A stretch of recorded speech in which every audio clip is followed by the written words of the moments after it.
Hey, it's Drybear. We just got done talking about the valuation, the value return for the items and packs in Throne and Liberty's open beta, and could be their launch values when they launch in September. But I wanted to also talk about the overall monetization scheme of the game, because there seems to be a lot of confusion out there on, is it pay to win? Is it pay to progress? How far into that does it go? If I want to spend $30,000 on the game, does that make me infinitely stronger than anyone I PvP against? So on and so forth. Now, to add some perspective to this, I have been a dev for the better part of a decade before, and so I get the idea of wanting to have a regular source of revenue that ends up funding your development, that sort of thing. So that's my perspective on the whole thing. But in general, there's going to be some blending between pay to win and pay to progress. And in this game, you can, I mean, this is going to be like the full stop statement, you can spend money, real life currency, to get power in the game, which puts it in the pay to win category in my eyes. Is it as bad as games like Lost Ark or games like ArcAge, Lineage, Black Desert Online? I would say no, but it's not too far off either. So let's go through the system that will be in place for the West, right? Because this game is available in Korea, and there are going to be other things that you can buy in Korea that you won't be able to buy in the West. And they also took some of the packs, some of the bonuses, like the leveling log pack, the battle pass. AGS has made those available for their medium currency, which means that free-to-play players can grind up the in-game currency needed to buy both the leveling log pass and the battle pass, whereas you can't do that in Korea as far as I'm aware. But there are two main currencies to talk about when it comes to like pay-to-win aspects and monetization for Throne and Liberty. That is going to be your Solant, which is your soft currency. This is your gold, silver, whatever you want to call it, your base in-game currency that you get for playing the game. And it's going to be your fee for crafting items, repairing things, doing that sort of thing.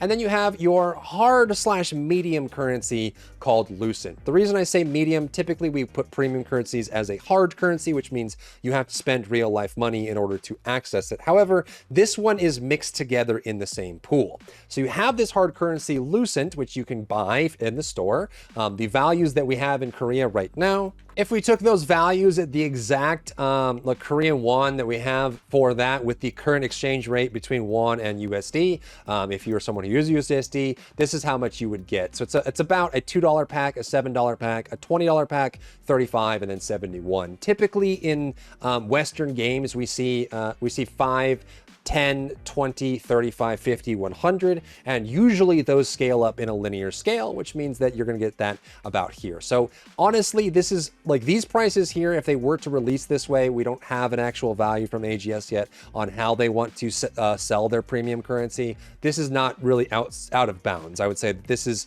like a cost per premium currency valuation between 50 and 60 is very normal, very standard, very typical. So you'd be able to buy this currency in game and pick it up. However, you can earn it as well, and there are restrictions on earning it, which means that even though it is a premium currency, you can still farm it during certain activities and certain methods in order to get it back to you.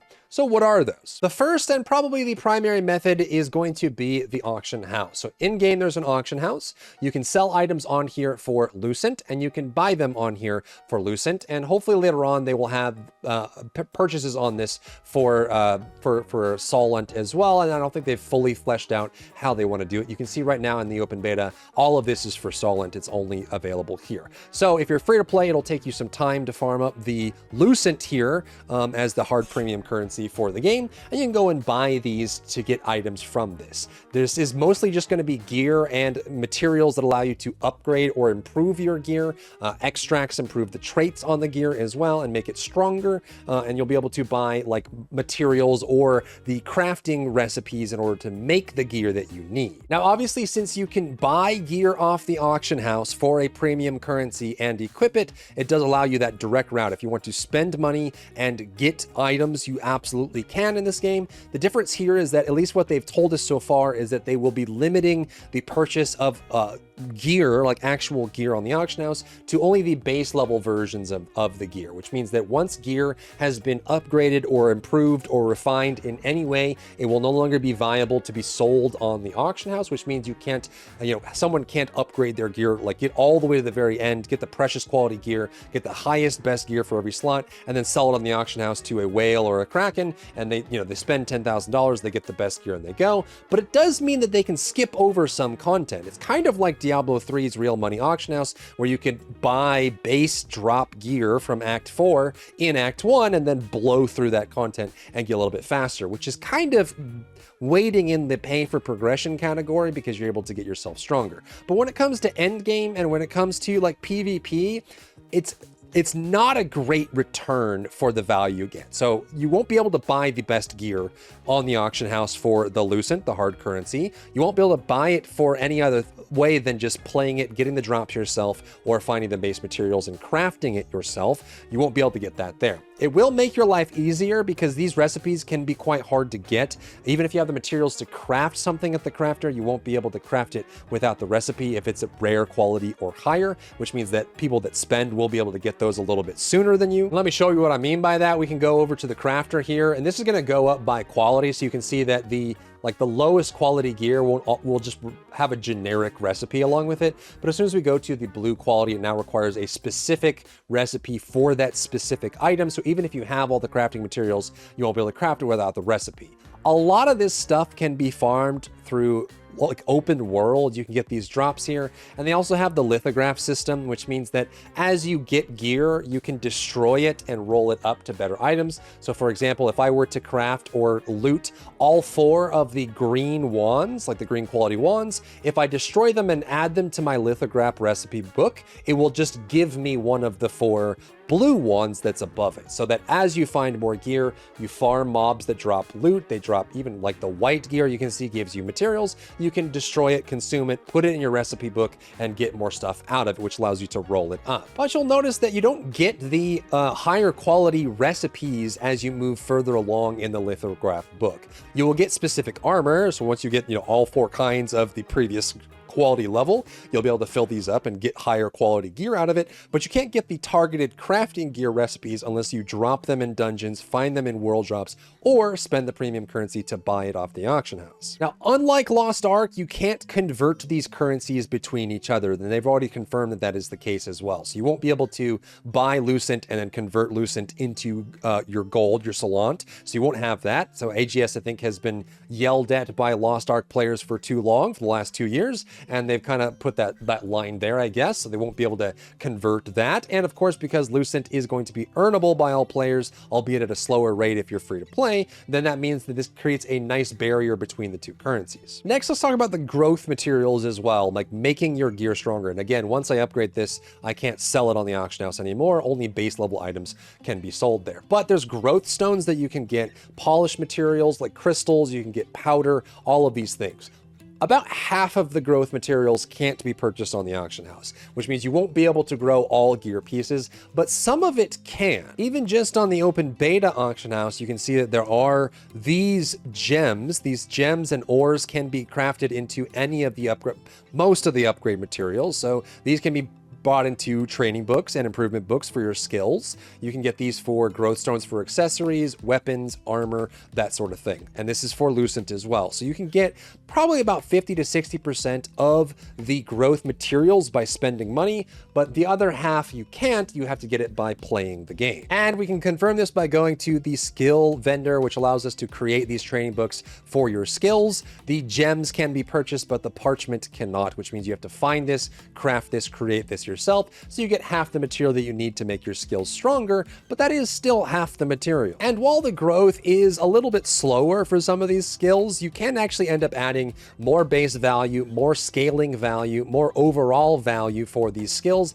leveling them up more and more and making them even better. This gives you power that gets applied to PvP and PvE. So as you get more of these materials, you will be able to move past other people by spending a lot of money on launch. The other thing that goes into the power progression for these items is going to be the trait list. So any piece of equipment that you have can have multiple traits unlocked on it, and you can level those traits up as well. The unlock for these, like actually getting these up, like once you get the trait on the gear and you want to improve it, the only way to improve the trait on the item is to find another item with the same trait and like consume that item in the process to level it up. So if you are really patient, you can go on the auction house and find traits that match the gear that you want to level up the trait there. However, there are extracts available as well, and those can be purchased on the auction house. So if we go here and we look for extracts on the gear and items, you can see this is an extract which has Blessing of Grace plate boots. This will have the extract for the trait that you're looking for Frost Barrier Magic Shoes and Frost Blessing of Grace. You'll have those for those traits, and you can buy these extracts as well. So you'll be able to progress the trait progression for your gear to make it stronger as well. However, there is one area that is completely inaccessible to your wallet, and that is going to be the mastery of your weapon. So you have weapon mastery here that will give you bonuses to the weapon and make it stronger. It gives you bonus damage and things like that, but you can stack up here, and you'll be able to choose a path that you want to go down and get all of these. It gives you cooldown speed, bonus damage, damage to burning. It specializes with the weapon that you're using. It might give you more defense, more offense, that sort of thing. And the only way to get this mastery is by consuming the mastery items or adding weapon mastery, and none of those consumables for weapon mastery can be sold on the auction house at all. So if I were to summarize the difference between what you can buy with money and what you can't, this would be the simplest way to do it. You cannot use money to buy weapon mastery for your gear. You can't use it to buy parchments, which allow you to craft. It's like half the recipe of crafting skill books. And you can't buy upgraded gear or really end-game drops that are super like restricted by activity. But you can improve the traits by spending money on your gear, which will make you stronger. You can buy the other half of the skill book gems, which allows you to craft skill books, raise up your passive skills and your main skills to make them stronger.